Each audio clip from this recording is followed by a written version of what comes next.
বিভিন্ন ক্ষতিগ্রস্ত এলাকা পরিদর্শনে গেছেন অর্থমন্ত্রী আমির খসরু মাহমুদ চৌধুরী। সেখানে আছেন আমাদের সহকর্মী শফিকুল হক, যুক্ত হব তার সাথে।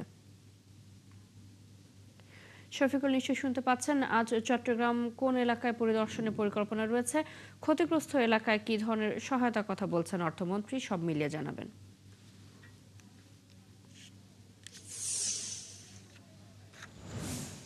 শুরুতেই বলতে হয় যে আপনি জানেন যে ভারী বন্যা এবং পাহাড়ি ঢলে বেশ কিছুদিন যাবত এই চট্টগ্রাম, কক্সবাজার সহ এই অঞ্চল কিন্তু একেবারেই প্লাবিত ছিল। তবে সেই অবস্থার কিছুটা পরিবর্তন এখন হয়েছে, ধীরে ধীরে পানি নামতে শুরু করেছে এবং ইতিমধ্যে বেশ অনেক জায়গায় পানি নেমেও গিয়েছে।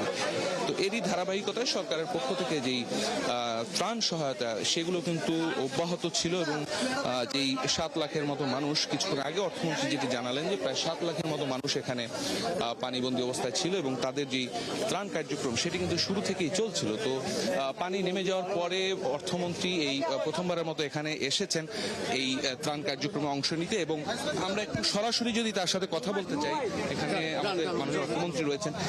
মাননীয় মন্ত্রী, যদি একটু বলেন যে কি অবস্থা দেখছেন এখানে এবং সর্বোপরি সরকারের পক্ষ থেকে কি ধরনের ব্যবস্থা নেওয়া হচ্ছে এই বাংলাদেশিদের জন্য।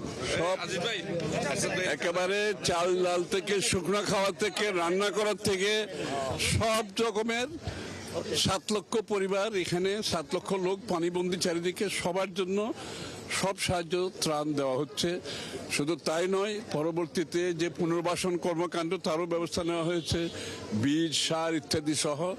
এবং যতক্ষণ এই ত্রাণ কার্যক্রম শেষ করে পুনর্বাসন শেষ না হয় ততক্ষণ আমাদের কার্যক্রম চলবে, সরকারের কার্যক্রম চলবে ইনশাল্লাহ। হ্যাঁ, পুনর্বাসনের কথাই তো বললাম। পুনর্বাসন শেষ করে, পুনর্বাসন শেষ না হওয়া পর্যন্ত কার্যক্রম অব্যাহত থাকবে।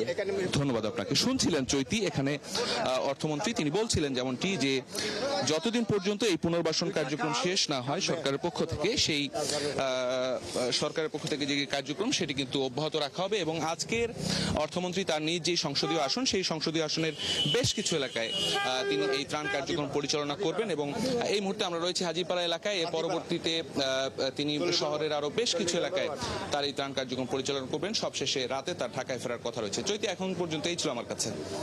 শফিকুল, আপনি আছেন সেখানে, খবর সংগ্রহ করছেন, নিশ্চয়ই পরবর্তীতে আবারও যুক্ত হব। আমাদের সাথে চট্টগ্রাম থেকে যুক্ত ছিলেন সহকর্মী শফিকুল হক।